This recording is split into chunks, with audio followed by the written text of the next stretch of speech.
o sistema autônomo, ok?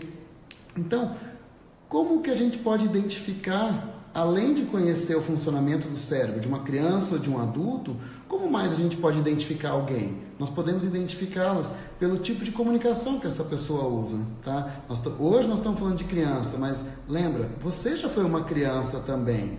Como que era isso para você? Você era uma criança o quê? Auditiva, sinestésica, visual? Vocês já ouviram falar nessas palavras?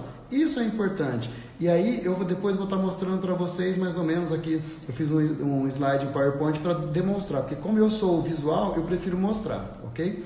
Então nós temos também crianças, pessoas, alfa, beta, gama, nós temos primeiro, segundo, terceiro filho.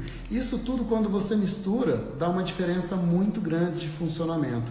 Então é aqui que é importante a gente tá observando e entendendo como que as individualidades funcionam. Ninguém é igual a ninguém. E quando as pessoas podem conhecer disso, você se conhecendo, você vai ter uma informação melhor de você. E aí você vai ter uma melhor informação dos outros. Mas você conhecendo as crianças, vai ser muito mais fácil você se comunicar com elas e entender o que elas querem dizer. Uma criança que não fala ainda, como é que você vai entendê-la?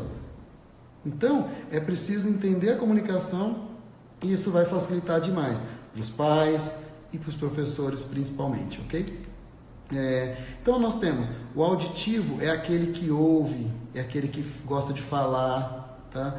O visual é aquele que vê, aquele que mostra.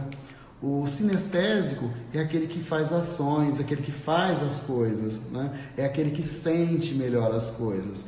E aí você tem alfa, beta e gama. O alfa, gente, ele é aquela criança, é o primeiro filho, ele abre o espaço, ele começa as coisas, ele projeta, ele empreende, ele constrói. São crianças que precisam ser vistas. Presta atenção, se você é um alfa, ou se o seu filho é um alfa, ele precisa ser visto. Então não adianta você só fazer as coisas do jeito que você pensa. Criança, ela precisa o quê? De interagir de uma certa forma. E um alfa precisa ser visto. E ele quer ver as coisas.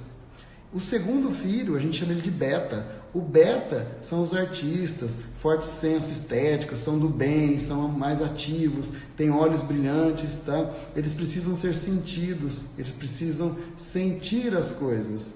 E aí entra depois um terceiro filho que a gente chama ele de gama, que são muito diferentes desses outros irmãos que a gente vai considerar mais velhos.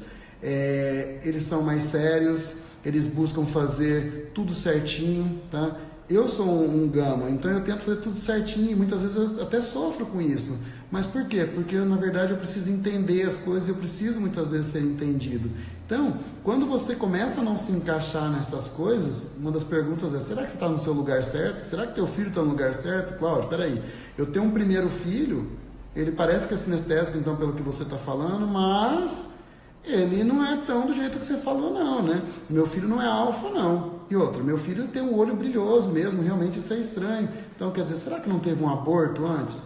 Será que você contou certo os filhos? A ordem é importante. Nas constelações familiares mostram muito isso. Ordem. E lembra, os mortos têm lugar na nossa vida. Eles só estão ausentes em matéria. Então, pessoal, como que vai ser agora? Eu vou mostrar para vocês como que isso funciona para a gente ficar mais fácil de entendimento, ok? Então vamos lá. Aqui a gente tem então a comunicação, tá? Aí você tem então o auditivo. O auditivo ele funciona como? Ele gosta de falar e ele gosta de escutar. Então o auditivo comunica bem com quem? Com o outro auditivo, porque um fala e o outro escuta. A comunicação fica ok, tá? Depois nós temos o sinestésico, lembra que ele gosta de agir, ele gosta de fazer e ele precisa sentir. Então com quem que ele vai se comunicar bem? Com o outro sinestésico. Por quê? Ele faz e o outro sente. O visual, lembra que ele gosta de mostrar. Para quem que ele vai se comunicar bem? Com quem gosta de ver. Então, um mostra e o outro vê. E aí a comunicação é boa. O grande problema é quando as comunicações elas começam a fazer o quê? Elas começam a se cruzar, tá? Então, quando você pega um auditivo com um sinestésico, lembra, é um falando e o outro querendo sentir. É complicado já esse tipo de comunicação. É preciso ter uma forma de comunicação, é preciso conhecer o outro para poder se comunicar bem. O sinestésico com o visual, lembra, é diferente, mas aqui, como um gosta de fazer e o outro está observando, pode funcionar bem. Por quê? Um faz e o outro vê. O visual e um auditivo é um problema também, porque o visual está mostrando e o auditivo está fazendo o quê? Escutando. Então, quer dizer, é uma comunicação ineficaz. Então lembra, é preciso se conhecer para conhecer o outro, é preciso conhecer uma criança para entender quais são as dificuldades dela. E olha só que interessante agora a gente começa a focar a criança. Uma criança, né, vamos falar da fase de escola, tá? Ela precisa se comunicar agora com os livros. Uma criança auditiva, lembra que ela fala e ela escuta. O livro é mudo. Como que essa criança vai conseguir se comunicar? Ela só vai conseguir se comunicar falando, então ela lê aquilo. Só que lembra que dentro de sala de aula ela pode incomodar os amigos, o professor pode pensar que ela está colando, tá? Então, a forma de comunicação, de estudo de uma criança auditiva, a principal é colocar um som para isso conseguir ser registrado.